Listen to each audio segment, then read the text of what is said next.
Hello everyone, कैसे हैं आप सभी। स्वागत है आप सभी का आपके अपने यूट्यूब चैनल बीरे स्टडी पॉइंट पर। तो आज की ये वीडियो एनईपी के फर्स्ट सेमेस्टर के स्टूडेंट्स के लिए काफ़ी ज़्यादा इंपॉर्टेंट होने वाली है, क्योंकि आज की इस वीडियो में हम बात करने वाले हैं इंग्लिश फ्लुएंसी पार्ट 1 के बारे में। तो आज की इस वीडियो में हम इस पूरी बुक को कंप्लीट डिस्कस करने वाले हैं, जिसमें सबसे पहले हम बात करेंगे अभी तक आपके एग्जाम में इस बुक से किस किस टाइप से क्वेश्चन पूछे गए हैं। इसके बाद हम बात करेंगे हमें अपने आंसर्स को एग्जाम में किस तरह से प्रेजेंट करना चाहिए, सो दैट हम अच्छा स्कोर कर सके अपने एग्जाम में। तो बिना टाइम वेस्ट करते हुए बढ़ते हैं अपने वीडियो की तरफ। एंड एज यू नो, हम अपनी वीडियो में आपको सिर्फ और सिर्फ इंपॉर्टेंट कंटेंट ही पढ़ाते हैं, जो कि आपके एग्जाम के पॉइंट ऑफ व्यू से काफी ज्यादा इंपॉर्टेंट होते हैं, बेसिकली जिन टॉपिक से आपके एग्जाम में क्वेश्चन पूछे जाते हैं। सो आई रिक्वेस्ट यू, वीडियो को एंड तक जरूर देखना, जिससे कि आपको इंपॉर्टेंट इन्फॉर्मेशन मिस ना कर दो। तो चलिए सबसे पहले हम बात करते हैं इसके लेटेस्ट सिलेबस के बारे में, यानी आपको कितनी यूनिट्स को पढ़ना है। जैसे कि आप देख सकते हो टोटल 3 यूनिट है जो कि आपको पढ़नी होंगी। इसके बाद हम बात करते हैं इसके एग्जाम पैटर्न के बारे में, क्योंकि काफ़ी सारे स्टूडेंट्स ये कमेंट करते हैं कि आप हमें एग्जाम पैटर्न भी बताया कीजिए, जिससे कि हमें ये पता चल सके कि कितने नंबर का पेपर आता है, कितने क्वेश्चन अटेम्प्ट करने होते हैं और कितने टाइम में हमें अटेम्प्ट करना होता है। तो अगर हम बात करें इसके मार्क्स की, टोटल 90 नंबर का आपका पेपर आता है। 3 घंटे का आपको टाइम दिया जाता है इस पूरे क्वेश्चन पेपर को अटेम्प्ट करने के लिए। और ये जो क्वेश्चन पेपर होता है ये 2 पार्ट्स में डिवाइड होता है, पार्ट ए और पार्ट बी। अगर हम बात करें पार्ट ए की, तो पार्ट ए में टोटल 5 क्वेश्चन आते हैं, जिनमें से आपको 3 क्वेश्चन को अटेम्प्ट करना होता है और हर एक क्वेश्चन 10 नंबर का होता है, यानी इक्वल मार्क का होता है। तो इस तरीके से जो आपका पार्ट ए बन जाता है वो 30 मार्क का बन जाता है। अब हम बात करते हैं पार्ट बी के बारे में। तो मैं आपको बता दूं कि पार्ट बी के अंदर 5 क्वेश्चन आते हैं, जिनमें से आपको 3 क्वेश्चन अटेम्प्ट करना होता है और हर एक क्वेश्चन 20 नंबर का होता है। तो इस तरीके से जो आपका पार्ट बी बन जाता है वो 60 नंबर का बन जाता है। तो कुछ इस तरीके से आपका एग्जाम पैटर्न है। ये मैंने इसलिए प्रोवाइड किया क्योंकि काफ़ी सारे स्टूडेंट से कमेंट करते हैं कि आप हमें एग्जाम पैटर्न भी बताया कीजिए, जिससे कि हम टाइम पर अपने क्वेश्चन पेपर को अटेम्प्ट कर सकें। तो ये था आपका एग्जाम पैटर्न। तो क्वेश्चन आंसर की तरफ बढ़ने से पहले मैं आपको बताना चाहूँगा कि आपको इस वीडियो के अंदर जितने भी जो आपके इंपॉर्टेंट टॉपिक्स हैं ग्रामर को लेके, like blog writing, diary entry, article writing, job letter, ये जितनी भी चीज़ें हैं इन सभी के आपको टेम्पलेट मिलने वाले हैं। टेम्पलेट इन द सेंस, जैसे अगर आपके एग्जाम में कोई आर्टिकल पूछा जाता है तो हर बार सेम आर्टिकल नहीं पूछा जाता है, अलग अलग आर्टिकल पूछे जाते हैं। तो आप कितने आर्टिकल याद करोगे, आप परेशान हो जाओगे। सो दैट्स वाई मैंने आप सभी के लिए एक टेम्पलेट बनाया है। यानी टेम्पलेट के अंदर क्या होता है, फिक्स लाइनें होती हैं। फिक्स लाइनें होती हैं तो इससे क्या फ़ायदा होता है कि किसी भी टाइप का आपके एग्जाम में चाहे आर्टिकल आए या जॉब लेटर के ऊपर आए या फिर डायरी एंट्री आए, कोई भी टॉपिक आए, सिंपली आपको क्या करना है, फिक्स लाइनों को पहले लिख देना है। इसके बाद जो टॉपिक है आपको उस टॉपिक को वहाँ पर मेंशन करते जाना है, और आपका जो पूरा जॉब राइटिंग है या फिर आपका जो पूरा आर्टिकल है या डायरी एंट्री है वो ऑटोमेटिकली कंप्लीट हो जाएगा। इट डजेंट मैटर टॉपिक क्या है, आपको सिंपली जो फिक्स लाइन है उन्हें याद करना है, जो टेम्पलेट है उन्हें अच्छे से समझना आएगा। इसके बाद आपके एग्जाम में किसी भी टाइप का आर्टिकल आए, किसी भी टाइप का डायरी एंट्री आए, कोई सा भी टॉपिक हो, आप उसका आंसर इजीली दे पाओगे। तो आपके एग्जाम में जो पहला क्वेश्चन आता है जिसमें आपको एक पैसेज दिया होता है, आपको उस पैसेज को रीड करना होता है और उसके अकॉर्डिंग आपसे एग्जाम में क्वेश्चन पूछे जाते हैं, जिनका आपको आंसर देना होता है।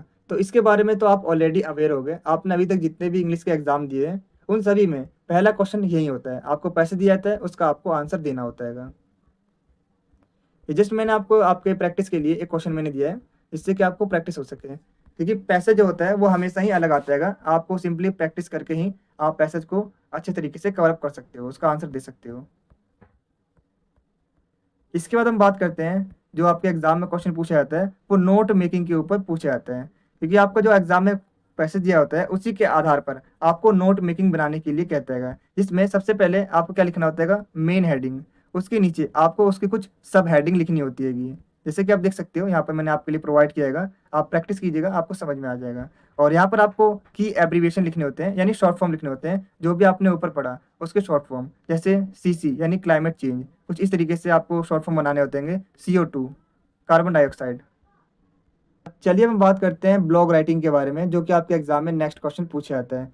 तो अब ब्लॉग राइटिंग के ऊपर किस तरीके से क्वेश्चन पूछे जाते हैं, जैसे इसमें आपको क्वेश्चन दिया जा सकता है, आपने कोई इंस्पिरेशनल बुक को पढ़ा जिसने कि आपकी पर्सनैलिटी और आपके लाइफ को काफ़ी ज़्यादा इफेक्ट किया, काफ़ी ज़्यादा इम्पैक्ट किया, काफ़ी ज़्यादा प्रभाव डाला उस बुक को पढ़ने पर। तो आपको क्या करना है, उसके ऊपर एक ब्लॉग लिखना है।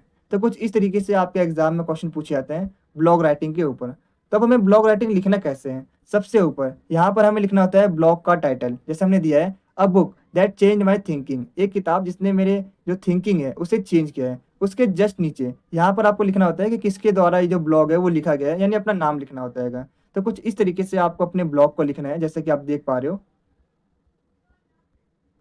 इसके बाद मैंने आपके लिए एक क्वेश्चन और दिया है, जिससे कि आपको अच्छे तरीके से ब्लॉग राइटिंग लिखना आ सके, क्योंकि आप जितने ज़्यादा एग्जाम्पल को पढ़ते हो उतने ज़्यादा आप अच्छे तरीके से अपना ब्लॉग लिख पाओगे। तो जो दूसरा है उसमें पूछा गया है राइट अ ब्लॉग। आपको क्या करना है, एक ब्लॉग लिखना है अबाउट किसके बारे में लिखना है। आपके जो प्लान है celebrating new year with your friends, यानी कि आप न्यू ईयर को अपने फ्रेंड्स के साथ सेलिब्रेट करना चाहते हो, तो उसके ऊपर आपको क्या करना है, एक ब्लॉग लिखना है। तो ऊपर सबसे पहले हमने टाइटल दिया है, टाइटल क्या दिया है, my new year celebration plans with friends. इसके जस्ट नीचे यहाँ पर आपको अपना नाम लिखना था और नीचे फिर ब्लॉग को आपको लिखना है कुछ इस तरीके से। तो इसके बाद अब हम बात करते हैं आर्टिकल राइटिंग के बारे में। तो यहाँ से मैं आपको बताना चाहूँगा कि आपको वो सारे के सारे टेम्पलेट्स मिलने वाले होंगे जो कि आपको अपने एग्ज़ाम में यूज़ करने होंगे। अब इससे फ़ायदा क्या होगा कि ये देखिए, ये आपके लिए टेम्पलेट है। अगर आप इतनी लाइन को याद कर लेते हो तो आपके एग्ज़ाम में किसी भी टाइप का आर्टिकल आए आप उसका आंसर ईजिली दे पाओगे। अब किस तरीके से आपको अपने आंसर को देना है ये भी मैं आपको बता देता हूँ। और ये जो आर्टिकल है ये पॉजिटिव आर्टिकल है। Positive article in the sense of, जैसे अगर आपके एग्जाम में पूछा जाता है इंपॉर्टेंस ऑफ एजुकेशन, ये एक पॉजिटिव आर्टिकल है। या फिर पूछा जाता है इंपॉर्टेंस ऑफ काइंडनेस। तो कुछ इस टाइप के जो आर्टिकल पूछे जाते हैं जो कि पॉजिटिव होते हैं, तो उनमें आपको इस वाले आर्टिकल की जो फिक्स लाइनें हैं वो लिखनी है, यानी इन द सेंस इस टेम्पलेट को आपको यूज़ करना है। और इसके बाद मैं आपको दिखाऊंगा कुछ नेगेटिव आर्टिकल्स, जैसे करप्शन, अनएम्प्लॉयमेंट, पॉपुलेशन, पॉल्यूशन, ये सभी क्या आते हैं, नेगेटिव आर्टिकल के अंदर आते हैं। तो उसकी भी मैं आपको फिक्स लाइनें अभी दिखाऊंगा, यानी उसका भी आपको एक टेम्पलेट दिखाऊंगा। सबसे पहले बात कर लेते हैं पॉजिटिव आर्टिकल के बारे में। तो देखिए इसमें सबसे पहले यहाँ पर आपको लिखना होता है इंट्रोडक्शन लाइन। इंट्रोडक्शन लाइन के अंदर आपको ये जो लाइन लिखनी है, जैसे India is the developing country. India क्या है, एक डेवलपिंग कंट्री है। इट इज़ मॉडर्न एरा, ये एक मॉडर्न एरा है। तो इसके अंदर आपको क्या करना है, इसके बाद यहाँ पर जो टॉपिक नेम यहाँ पर मैंने लिखा है, यहाँ पर आपको उस टॉपिक को मेंशन करना है। सपोज आपका टॉपिक है इंपॉर्टेंस ऑफ एजुकेशन, तो आप सिंपली यहाँ पर क्या लिख दोगे, इंपॉर्टेंस ऑफ एजुकेशन। और दोबारा यहाँ से रीड कीजिए, India is a developing country. India एक डेवलपिंग कंट्री है। इट इज़ मॉडर्न एरा, ये एक आधुनिक युग है। और यहाँ पर आपको टॉपिक मेंशन करना है। और ठीक इसी तरीके से जहाँ पर ही मैंने लिखा है टॉपिक नेम, बस आपको क्या करते आना है, वहाँ पर टॉपिक का नाम मेंशन करते आना है और आपका जो आर्टिकल है वो कंप्लीट हो जाएगा। इसे थोड़ा सा और अच्छे से समझ लेते हैं। इसके बाद जो मेन बॉडी होती है, यहाँ तक तो आपने इंट्रोडक्शन लाइन दे दिया। इसके बाद जो मेन बॉडी होती है, यहाँ पर आपको कुछ लाइनें खुद से लिखनी है। इस बात का आपको ध्यान रखना है। आपको उस टॉपिक के ऊपर, देखिए आपको कुछ ना कुछ तो पता ही होगा, जैसे इंपॉर्टेंस ऑफ एजुकेशन, इस टॉपिक के ऊपर आपको कम से कम 10-20 तो लाइन आराम से आती ही होंगी। तो आपको क्या करना है, कुछ लाइनों को खुद से लिखना होता है मेन बॉडी के अंदर। और उसके बाद भी मेन बॉडी के अंदर यहाँ पर आपके लिए कुछ फिक्स लाइनें में हमने दिए, और यहाँ पर क्या करना है, दोबारा से उस टॉपिक का नाम डालना है एंड देन कंटिन्यू करते जाना है। तो मेन बॉडी के अंदर भी हमने काफ़ी सारी आपके लिए फिक्स लाइन को दिया है। इसके बाद अगर हम बात करें कंक्लूजन के बारे में, तो देखिए कंक्लूजन के अंदर भी आपके लिए जो फिक्स लाइन है वो पहले से ही फिक्स है। इसको आपको सिंपली याद करना है और यहाँ पर जो टॉपिक का नाम है उसे बस चेंज करना है। तो इस तरीके से आपका जो आर्टिकल है वो कंप्लीट हो जाएगा। तो चलिए हम क्या करते हैं, इसे एक एग्जाम्पल के थ्रू समझते हैं, जिससे कि आपको और अच्छे से समझ में आ सके। तो हमने टॉपिक लिया है, हमारा आर्टिकल है इम्पोर्टेंस ऑफ एजुकेशन, यानी एजुकेशन के महत्व के ऊपर हमें एक आर्टिकल लिखना है। तो अब ये किस तरह का जो टॉपिक है, एक पॉजिटिव आर्टिकल है। तो कुछ इस तरीके से हमने इसे मेंशन किया, इंट्रोडक्शन लाइन लिखा है हमने। और उसके बाद ये देखिए यहाँ पर मैंने हाईलाइट भी किया है, एजुकेशन टॉपिक है एजुकेशन। यहाँ पर टॉपिक की जगह हमने क्या लिखा है, एजुकेशन एजुकेशन एजुकेशन, कुछ इस तरीके से। और आपका जो इंट्रोडक्शन पार्ट है वो कंप्लीट होता है। इसके बाद यहाँ पर आपको जो मेन बॉडी होती है उसके अंदर, जैसे कि मैंने आपको बताया था, कुछ लाइनें आपको उस टॉपिक के बारे में पता होगा। 10-20 लाइन तो हर किसी को आते होंगे उस टॉपिक के अंदर। तो आपको खुद से 10 से 20 लाइन लिख दीजिएगा, जितने भी आपको आते हो। इसके बाद कंक्लूजन, कंक्लूजन में भी देखिए हमने क्या किया, जो टॉपिक का नाम है बस उसे मेंशन किया और बाकी जो हमने टेम्पलेट बनाया था उसको एज इट इज़ ऐसे ही लिख दिया। तो हमारा जो है कंक्लूजन है वो भी खत्म हो जाता है। जरूरी नहीं है कि आप एकदम एग्जैक्ट ऐसे लिखो, आप अपनी लाइनें और बढ़ा भी सकते हो। ठीक है, कुछ इस तरीके से आपको करना है। तो कुछ इस तरीके से आपको अपने एग्जाम में आर्टिकल राइटिंग लिखना है। जैसे कि आप देख सकते हो हमने यहाँ पर आपके लिए टेम्पलेट प्रोवाइड किया है। आपको सिंपली इस टेम्पलेट को याद करना है और अपने एग्जाम में लिखना है, जिससे कि आपका एग्जाम काफ़ी ज़्यादा अच्छा जाएगा। इसमें मैं आपको बताना चाहूँगा, यहाँ पर एक चीज़ मिसिंग है। यहाँ पर आपको क्या लिखना है, या तो नेशन लिख दीजिए, अ नेशन डेवलप्स, या फिर आप लिख सकते हो अ कंट्री। यहाँ पर एक वर्ड है वो जो कि मिस हो गया है। चलिए अब हम बात करते हैं नेगेटिव आर्टिकल के बारे में। जैसे कि आप देख सकते हो नेगेटिव आर्टिकल के ऊपर भी हमने आपके लिए एक टेम्पलेट बनाया कुछ इस तरीके का। Negative article in the sense जैसे करप्शन, अनएम्प्लॉयमेंट, पॉपुलेशन, पॉल्यूशन, ये सभी नेगेटिव आर्टिकल के अंदर आते हैं। इसमें भी सबसे पहले यहाँ पर आपको एक इंट्रोडक्शन लाइन देनी है। यहाँ पर आपको सिंपली क्या करना है, टॉपिक का जो नाम है जैसे पॉल्यूशन, करप्शन, यहाँ पर आपको मेंशन करते आना है। तो कुछ इस तरीके से आपका जो इंट्रोडक्शन लाइन है वो कंप्लीट हो जाता है। इसके बाद यहाँ पर आपको क्या करना है, मेन बॉडी यानी उस टॉपिक से रिलेटेड आपको कुछ लाइनें लिखनी है। 10-20 लाइन जितनी भी आपको आती है उतनी लाइनें लिख दीजिएगा। जैसे अगर हम बात करें पॉल्यूशन, तो पॉल्यूशन क्या होता है, इसके कितने टाइप्स होते हैं, ये सभी तो आपको पता ही होगा। तो यहाँ पर सिंपली आपको 10 से 20 लाइन जितनी भी आपको लाइनें आती हैं वो लिख दीजिएगा। आपका जो मेन बॉडी है वो कंप्लीट हो जाएगा। इसके बाद यहाँ पर कंक्लूजन की जो लाइन है, कंक्लूजन की जो लाइन है वो भी हमने फिक्स कर दिएगी जिससे कि आपको आसानी हो। इसे एक एग्जांपल के थ्रू अगर हम समझें, जिससे क्वेश्चन पूछा गया है social media and fake news, तो ये क्या है, एक नेगेटिव आर्टिकल है। तो इसका कुछ इस तरीके से हमने इंट्रोडक्शन लाइन दिया है।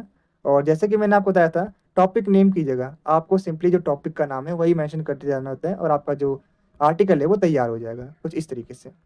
चलिए इसके बाद अब हम बात करते हैं डायलॉग राइटिंग के बारे में कि डायलॉग राइटिंग हमें किस तरीके से लिखना होता है। आपके एग्जाम में कैसे क्वेश्चन दिया जाता है, आपको 10 टर्न्स लिख लेंगे, यानी कि आपको 10 लाइनें लिखनी होंगी डायलॉग के ऊपर। अब डायलॉग के ऊपर किस तरीके से क्वेश्चन आ सकता है, जिसमें आपसे पूछा गया कि जो दो दोस्त हैं वो आपस में बात कर रहे हैं एग्जामिनेशन हॉल के बाहर, यानी कि वो अभी भी एग्जाम देकर बाहर निकलेंगे तो वो क्या बात कर सकते हैं, उसके बारे में आपको क्या लिखना है, डायलॉग राइटिंग लिखना है। 10 टर्न्स लिखने होंगे कि किस किस तरीके से वो बात कर सकते हैं एक दूसरे से। तो इसमें कुछ इस तरीके से हम लिखेंगे, अमन एंड रवि है वो बाहर जा रहे थे एग्जाम हॉल के, तब वो क्या क्या बात कर सकते हैं। जैसे अमन क्या कहता है कि फाइनली एग्जाम इज ओवर, जो एग्जाम है वो खत्म हो गया। हाउ डू यू फील, तुम कैसा फील कर रहे हो रवि, वो रवि से पूछता है कि तुम कैसा फील कर रहे हो। तब इसमें रवि क्या रिप्लाई करता है, आई डोंट नो, मुझे नहीं पता, the math part was really hard for me, जो मैथ का पार्ट है वो उसके लिए काफ़ी ज़्यादा हार्ड था, उसे काफ़ी ज़्यादा मुश्किल लगा। हाउ अबाउट यू, तुम्हें कैसा लगा। तो कुछ इस तरीके से आपको लिखना है कि जो दो दोस्त हैं तो वो अभी अभी रिसेंटली एग्जाम देकर बाहर निकले हैं, तो वो नॉर्मल सी बात है, वो आपस में क्या बात कर सकते हैं, जो आप भी अगर अपने दोस्त के साथ बाहर निकलते हो तो आप क्या बात कर सकते हो। कुछ इस तरीके से आपको फॉर्मेट का क्या ध्यान रखना है, यहाँ पर सबसे पहले आपको 2 पर्सन होंगे, उनके नाम एक एक करके बताने होंगे कि किस तरीके से उनके बीच कन्वर्सेशन चलती हैगी।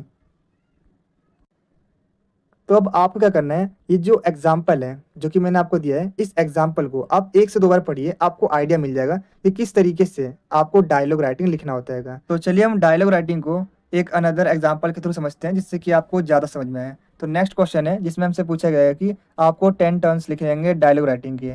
अब टॉपिक हमें क्या दिएगा, एक स्टूडेंट और एक टीचर है, उनके बीच कन्वर्सेशन हो रही है, बातचीत हो रही है। और टॉपिक क्या आएगा कि वो दोनों बात कर रहे हैं किस चीज़ के ऊपर, स्पीक इंग्लिश फ्लुएंटली, यानी वो किस तरीके से इंग्लिश में अच्छे तरीके से फ्लुएंटली बात कर सकते हैं, स्पीकिंग स्किल्स के ऊपर हमसे क्वेश्चन पूछा गया। मैं दोबारा बता देता हूँ, इसमें क्या है, क्वेश्चन हमसे पूछा गया कि एक टीचर है और एक स्टूडेंट है, और जो स्टूडेंट्स है वो सीखना चाहती है कि वो किस तरीके से इंग्लिश में फ्लुएंटली बोल सके, तो टीचर उसे क्या गाइडलाइंस देंगी उसके बारे में आपको लिखना है, कन्वर्सेशन बतानी है। तो ये कुछ कन्वर्सेशन है, आप इसे भी पढ़िएगा जिससे कि आपको आइडिया मिल सके किस तरीके से आखिर हमें डायलॉग राइटिंग को लिखना होता है।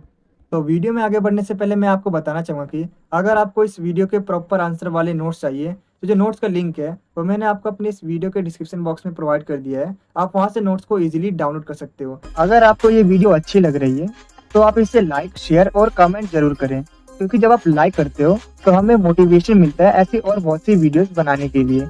और जब आप वीडियो को शेयर करते हो तो जैसा कि आपको पता ही होगा, नॉलेज बांटने से बढ़ती है। और जब आप हमारी वीडियो पर कमेंट करते हो तो हमें ये पता चलता है कि हम अपनी वीडियो में और क्या इम्प्रूव कर सकते हैं। और मैं आपको बता दूं कि 5 मिनट की वीडियो को बनाने में काफ़ी मेहनत और 1 से 2 घंटे का समय लगता है। तो आप हमारी वीडियो को लाइक, शेयर और कमेंट जरूर करें ताकि हम आपके लिए ऐसी ही और वीडियोस को ला सकें। और कमेंट में ये जरूर बताना कि आपको नेक्स्ट वीडियो किस टॉपिक पर चाहिए। So here is another example for you, आपके लिए एक और एग्जाम्पल है जिसमें क्या आएगा, एक रिपोर्टर है और एक कोई बड़ा फिल्म स्टार होगा, तो उनके बीच क्या कन्वर्सेशन हो रही है। अब इसमें क्या हो रहा है, एक रिपोर्टर है जो कि इंटरव्यू ले रहेगा एक बड़े फिल्म स्टार का, तो उन दोनों के बीच क्या क्या कन्वर्सेशन हो सकती है उसके बारे में बताना है। जैसे पहले रिपोर्टर ने कुछ पूछा तो उसका आंसर दिया एक्टर ने, कुछ इस तरीके से आपको कन्वर्सेशन लिखना है, यानी डायलॉग राइटिंग लिखना है। आप 2 से 3 डायलॉग राइटिंग को पढ़ोगे तो ऑटोमेटिकली आपको समझ में आ जाएगा कि किस तरीके से कन्वर्सेशन चलती है। और मैंने आपके लिए काफ़ी सारे एग्जाम्पल दिए हैं, जैसे 3 एग्जाम्पल तो अभी हो गए, 1-2 एग्जाम्पल आपके लिए और दिखा देता हूँ। ये देखिए, एक और एग्जाम्पल है डायलॉग राइटिंग का, जिसमें आपको क्या लिखना है, डायलॉग लिखना है बिटवीन 2 मदर्स, 2 मदर्स के बीच, कि जो जब टीन एज में थी तो उनकी क्या क्या हैबिट्स थी, उसके बारे में आपको लिखना है डायलॉग राइटिंग, कुछ इस तरीके से। ये देखिए अनदर एग्जांपल फॉर यू। इसमें क्या होता है कि आप एक ट्रैवल एजेंट हैं, तो आपको डायलॉग राइटिंग लिखना है कि कस्टमर और आपके बीच किस तरीके की कन्वर्सेशन हो सकती है। तो देखिए मैंने आपके लिए लगभग लगभग 5 क्वेश्चन तो अभी डायलॉग राइटिंग के दिखाई दिएंगे। तो अगर आप इन सभी को एक बार रीड कर लेते हो ना, तो आपको एक आइडिया आ जाएगा कि इस तरीके से आपके एग्जाम में डायलॉग राइटिंग के ऊपर क्वेश्चन पूछे जाते हैं। और क्वेश्चन को अगर दूसरे कोई टॉपिक देता है तो भी आपको पैटर्न पता है कि कुछ इस तरीके से दो लोगों के बीच कन्वर्सेशन चलती है, तो आप इजीली आंसर दे पाओगे। तो चलिए अब हम बात करते हैं लेटर राइटिंग के बारे में। यानी अगर आपको कोई एफआईआर लिखवानी है तो किस तरीके से आपको लेटर को लिखना होता है। जैसे हमें क्वेश्चन में दिया गया है कि आप एक विटनेस हो, आपके एरिया में आपके जो नेबर रहेंगे, आपके जो पड़ोसी है, उनके घर में रॉबरी हुई है यानी चोरी हुई है, और आप उस इंसिडेंट के, आप उस घटना के एक विटनेस हो, तो आपको क्या करना है, एक एफआईआर लिखनी है इसके रिगार्डिंग। तो मैं आपको बताना चाहूँगा कि ये जो मैं आपको जितने भी क्वेश्चन दिखा रहा हूँ ना, ये मैं अपने मन से क्वेश्चन नहीं बनाता। प्रीवियस ईयर में जो क्वेश्चन पूछे गए होते हैं, ये वो सारे क्वेश्चन होते हैं, और जो क्वेश्चन बार बार रिपीट होते हैं उन्हीं को कहते हैं इंपॉर्टेंट क्वेश्चन। तो आप ये मत सोचिएगा ये जो क्वेश्चन है ये मैं अपने मन से बनाता हूँ, ये सारे के सारे वो क्वेश्चन होते हैं जो कि आपके प्रीवियस ईयर एग्जाम में पूछे गए होते हैं। तो चलिए हम बात करते हैं कि किस तरीके से हमें एक एफआईआर लिखनी होती है। तो एफआईआर लिखने के लिए सबसे पहले यहाँ पर हम लिखते हैं ऊपर 2, इसके जस्ट नीचे यहाँ पर आपको लिखना होता है पुलिस स्टेशन का नाम, और नीचे उसका एड्रेस लिखना होता है कुछ इस तरीके से। और इसके बाद यहाँ पर आपको क्या करना है, एक लाइन छोड़नी होती है, और इसके जस्ट नीचे यहाँ पर आपको डेट लिखनी होती है। कौन सी डेट लिखनी है, जब आप ये लेटर लिख रहे होते होगे, यहाँ पर उस दिन की डेट आती है। तो इसके बाद यहाँ पर आपको लिखना है सब्जेक्ट। सब्जेक्ट के अंदर क्या आपको बताना है कि आपके नेबरहुड में, यानी आपके जो पड़ोसी है, उनके घर में रॉबरी हुई है यानी चोरी हुई है, और आप उस इंसिडेंट के गवाह हो, तो उसके रिगार्डिंग आप अपना बयान देना चाहते हो। तो कुछ इस तरीके से आपको लिखना होता है। यहाँ पर इसके बाद आप लिखोगे रिस्पेक्टेड सर और मैम, तो I would like to report, मैं रिपोर्ट करना चाहूँगा रॉबरी के बारे में। और ये रॉबरी कब हुई थी, यहाँ पर आपको वो डेट लिखनी होती है जब आपने वो इंसिडेंट देखा। सपोज आपने 2 दिन पहले वो इंसिडेंट देखा, 2 दिन पहले क्या होता है, तो यहाँ पर आप वो डेट मेंशन करोगे, और यहाँ पर आप वो डेट लिखोगे जिस दिन आप ये लेटर लिख रहे हो, कुछ इस तरीके से। यहाँ पर आपने बताया कि जो 2 मैन थे, 2 आदमी थे जो कि चोरी करने के लिए आए थे, उनके पास क्या क्या था, गन था, नाइफ था, चाकू था, तो ये सब चीज़ आप बताओगे।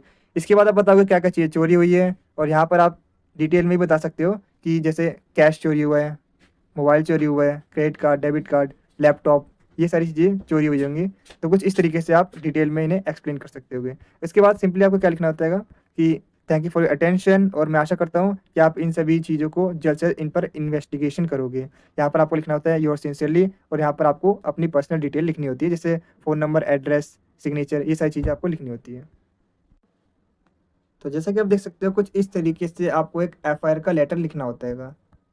तो चलिए हम बात करते हैं आरटीआई एप्लीकेशन के बारे में कि आप किस तरीके से एक आरटीआई एप्लीकेशन को लिख सकते हो। जिसमें हमें क्वेश्चन दिया गया है कि आप एक स्टूडेंट्स की जो स्कॉलरशिप है उन्हें जीते होगे, लेकिन आपको अभी तक पेंडेमिक के वजह से जो फंड है वो रिलीज़ नहीं किया गया, तो उसके रिगार्डिंग आप डिमांड कर रहे हो, और आरटीआई एक्ट 2005 के अकॉर्डिंग आपको सवाल जवाब पूछना चाहते हो। तो इसको किस तरीके से आपको लिखना होता है, सबसे पहले यहाँ पर आपको लिखना है 2, उसका डिपार्टमेंट का नेम और उसका एड्रेस, लाइन छोड़ के यहाँ पर डेट लिखनी होती है, और सब्जेक्ट लिखना होता है। सब्जेक्ट जितना ज़्यादा छोटा हो उतना ज़्यादा बेटर है, क्योंकि सब्जेक्ट लेंदी नहीं होता। इसके बाद यहाँ पर आपको लिखना होता है रिस्पेक्टेड सर और मैम, और आप किस ईयर की बात कर रहे हो, तो हमने यहाँ मेंशन कर दिया है 2019 से 20 की हम बात करेंगे। और यहाँ पर हमने कुछ सवाल जवाब किया है आरटीआई एक्ट यानी राइट टू इन्फॉर्मेशन एक्ट 2005 के अकॉर्डिंग, यहाँ पर हमने कुछ सवाल जवाब किए जाएंगे। इसके बाद यहाँ पर सिंपली हमने लिखा है योर फेथफुली, और लास्ट में अपना नाम लिखना होता है। कुछ इस तरीके से आपको आरटीआई एप्लीकेशन को लिखना होता है। आप इसे पढ़ोगे तो आप इजीली समझ पाओगे किस तरीके से हमें लिखना है। इसके बाद चलिए हम बात करते हैं जॉब एप्लीकेशन के बारे में कि आप किस तरीके से जॉब एप्लीकेशन को लिख सकते हो। और हमने एग्जांपल लिया गया कि आप इंग्लिश टीचर के लिए अप्लाई करने जा रहे हो, तो उसके लिए आप किस तरीके से एक जॉब लेटर को लिख सकते हो। तो जैसे कि आप देख पा रहे हो कुछ इस तरीके से आपको जॉब लेटर लिखना होता है। यहाँ पर एड्रेस आता है, यहाँ पर डेट, और यहाँ पर जो स्कूल का नाम है वो आपको मेंशन करना होता है। और सब्जेक्ट में आप सिंपली क्या लिखोगे, an application for the post of English teacher. कितना छोटा सा और सिंपल सब्जेक्ट है। ठीक इसी तरीके से आपको भी शॉर्ट और सिंपल सब्जेक्ट लिखना होता है, लेंदी नहीं लिखना होता। इसके बाद आपको सिंपली क्या लिखना है, रिस्पेक्टेड सर और मैम, और यहाँ पर मैंने क्या कहाँ पढ़ा, हिंदुस्तान टाइम्स के अंदर जो न्यूज़पेपर है उसमें मैंने पढ़ा कि जो टीचर की जो पोस्ट है वो खाली है, इंग्लिश टीचर की पोस्ट। सो दैट्स वाई मैं यहाँ पर अप्लाई करने के लिए आया हूँ, और मेरी जो क्वालिफिकेशन है उसके बारे में आपको बताना होता है कि आपने क्या क्या अचीव किया जाएगा। और लास्ट में आप यहाँ पर लिखोगे थैंक यू योर फेथफुली, और यहाँ पर इसके साथ ही आपको अपना रिज्यूम भी यानी जो बायोडाटा होता है वो आपको बताना होता है कुछ इस तरीके से, जहाँ पर आप बताओगे नाम, डेट ऑफ बर्थ, आपके एजुकेशन क्वालिफिकेशन कितने नंबर आते हैं, कुछ इस तरीके से आपको अपना रिज्यूमे बनाना होता है, यानी कि अपना CV बनाना होता है।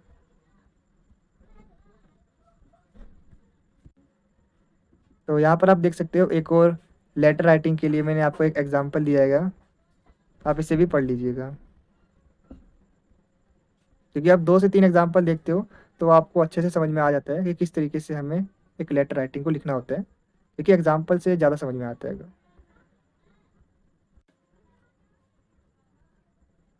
इसके बाद चलिए अब हम बात करते हैं डायरी एंट्री के बारे में कि आपको किस तरीके से डायरी एंट्री लिखनी होती है। जैसे हमें क्वेश्चन दिया गया है, you recently watched a film, आपने अभी भी एक फिल्म देखी होगी एंड जो कि काफ़ी ज़्यादा इमोशनल थी, तो उसके बारे में आपको क्या लिखना है, डायरी एंट्री लिखना है। तो देखिए मैं आपको बताना चाहूँगा, सबसे पहले आपको डायरी एंट्री का जो फॉर्मेट है उससे आपको समझना है। सबसे ऊपर यहाँ पर आता है डेट, उसके बाद आता है डे, उसके बाद आता है टाइम, और उसके बाद यहाँ पर आप लिखते हो डियर डायरी, और उसके बाद से आप यहाँ पर अपने डायरी में जो भी आपने उस फिल्म में देखा जिसने कि आपको इतना ज़्यादा इमोशनल कर दिया उसके बारे में आपको बताना है। मेनली जो ये चीज़ें होती हैं ऊपर की, ये 4 चीज़ें ये फिक्स रहती हैंगी। इसके बाद यहाँ से आप अपना कंटेंट ऐड करते हो कि उस मूवी में क्या था जिसने आपको इमोशनल कर दिया, या फिर जो भी टॉपिक हो यहाँ पर आपको वो अपने अकॉर्डिंग ही एक्सप्लेन करना होता है। आप इस फॉर्मेट को बस याद रखिएगा, इस फॉर्मेट में आपसे गलती नहीं होनी चाहिए। और एंडिंग की जो लाइन है वो भी सेम होती है ऑलमोस्ट, ठीक है। यहाँ पर एक अनदर एग्जांपल है डायरी एंट्री का, जैसे कि आप देख सकते हो, जिसमें क्वेश्चन हमसे पूछा गया है, जिसमें क्वेश्चन है you spend the whole semester, यानी कि आपने पूरा का पूरा सेमेस्टर बिता दिया without meeting your classmates and teacher, यानी कि अपने दोस्त और टीचर से मिले भी नहीं, तो उसके ऊपर आप डायरी एंट्री आपको लिखनी है। तो यहाँ पर भी आपके लिए एक एग्जाम्पल है, आप देख सकते हो कुछ इस तरीके से आपको डायरी एंट्री लिखनी है।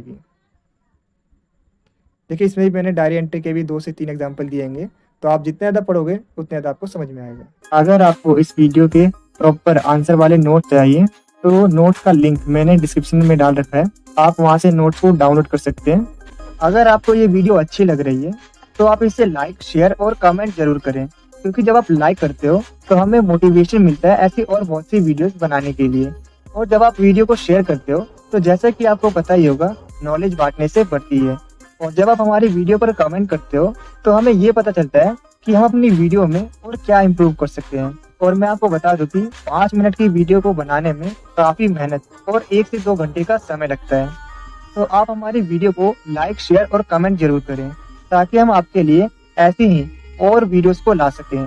और कमेंट में ये जरूर बताना कि आपको नेक्स्ट वीडियो किस टॉपिक पर चाहिए। तो चलिए हम बात करते हैं मूवी रिव्यू के बारे में, जिसमें आपके एग्जाम में क्वेश्चन दिया जाता है, आपने रिसेंटली में अभी जो भी मूवी देखी हो उसके बारे में 400 से 600 वर्ड में लिखना है। तो कुछ इस तरीके से आपके एग्जाम में क्वेश्चन दिया जाता है। इसमें मैं आपको बताना चाहूँगा, कभी भी वो किसी स्पेसिफिक मूवी के बारे में बात नहीं करेंगे। सिंपली वो कहते हैं कि आपने जो भी मूवी देखी है उसके बारे में आप 400 से 600 वर्ड में लिख दीजिए। तो मैं आपको बताना चाहूँगा कि मैंने आपके लिए 2 से 3 मूवी रिव्यू के बारे में लिखा है। इनमें से आपको जो भी बेस्ट लगे, जो भी ईजी लगे, किसी भी एक को पिक कीजिए और उसे अपने एग्ज़ाम में लिख दीजिएगा। अब किस तरीके से, जैसे सबसे पहले जो मैंने एग्जाम्पल लिया है वो सुपर 30 का लिया है, जिससे मैंने बताया सुपर 30 के बारे में, उसके मूवी रिव्यू के बारे में। ऐसे ही मैंने 2 से 3 मूवी के बारे में और लगाया है, तो उसमें से जो भी आपको इजी लगे आप एक को पिक कीजिए, क्योंकि आपके एग्जाम में कभी भी किसी स्पेसिफिक मूवी के बारे में नहीं पूछा जाता। सिंपली पूछा जाएगा जो भी आपने मूवी देखी है 400 से 600 वर्ड में लिख दीजिए। जैसे इसमें मैंने लिखा है कि once one movie I really enjoy, एक कोई मूवी थी जो कि मैंने काफ़ी दिन इन्जॉय की है, इसका नाम क्या था, सुपर 30 नाम था। तो इस तरीके से आपको लिखना है। इसके बाद आपको उसके प्लॉट के बारे में बताना है, समरी के बारे में बताना है। इसमें जैसे जो आनंद कुमार हैंगे वो ऋतिक रोशन ने उनका जो किरदार है वो प्ले किया है, कुछ इस तरीके से। अब यहाँ पर इसके बाद हम बताते हैं इस मूवी से हमें क्या मैसेज आता है, सोसाइटी को क्या मैसेज आता है। वो जाता है education, equality and hard work, इसके बारे में मैसेज आता है। इसके बाद आपको बताना है जो एक्टिंग परफॉर्मेंस है, जैसे ऋतिक रोशन की जो एक्टिंग परफॉर्मेंस है वो कैसी थी उसके बारे में। और इसमें आपको सबसे ज़्यादा क्या अच्छा लगा इस मूवी के अंदर उसके बारे में।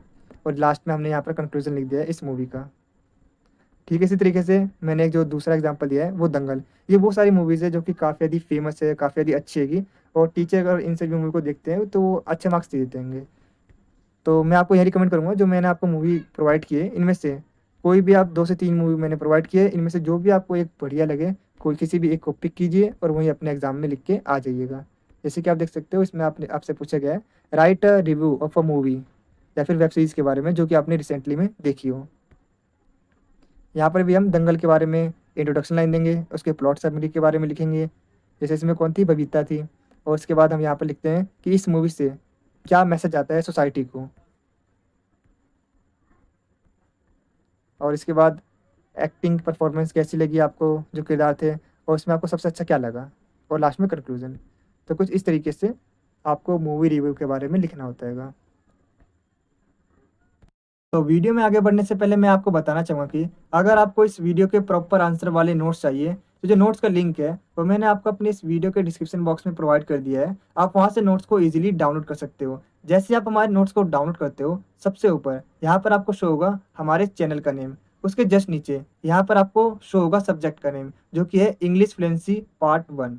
और मैं आपको बताना चाहूँगा कि हमारे नोट्स के अंदर अभी तक आपके एग्जाम में जितने भी टाइप के क्वेश्चन पूछे गए, वो सारे के सारे क्वेश्चंस मिलने वाले हैं विद आंसर सॉल्यूशन के साथ मिलने वाले हैं। और जैसा कि आप देख सकते हो, यहाँ पर हमने आपके लिए वीडियो का लिंक प्रोवाइड किया है। जैसे आप क्लिक हेयर वाले बटन पर क्लिक करते हो, आपके सामने यूट्यूब वीडियो ओपन हो जाएगी। उसके जस्ट नीचे यहाँ पर हमने अपने चैनल का मेन पेज लगाएगा, इस पर क्लिक करते हो तो आप हमारे चैनल के मेन पेज पे चले जाते हो। और यहाँ पर हमने व्हाट्सअप ग्रुप भी बना रखा है, आप चाहो तो इस व्हाट्सअप ग्रुप को भी ज्वाइन कर सकते हो, जिससे कि आपको लेटेस्ट इन्फॉर्मेशन मिलती रहे।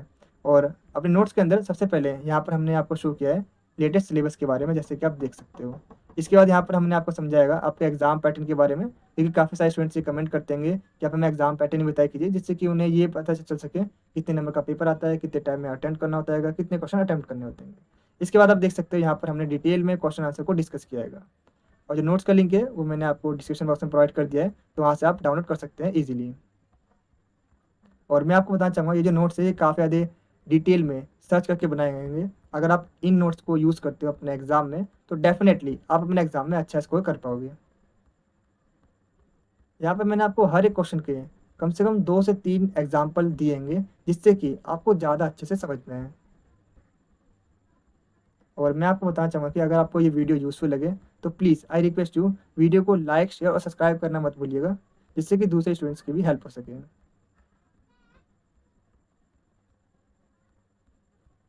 और आपको ये वीडियो कैसी लगी कमेंट में ज़रूर बताना।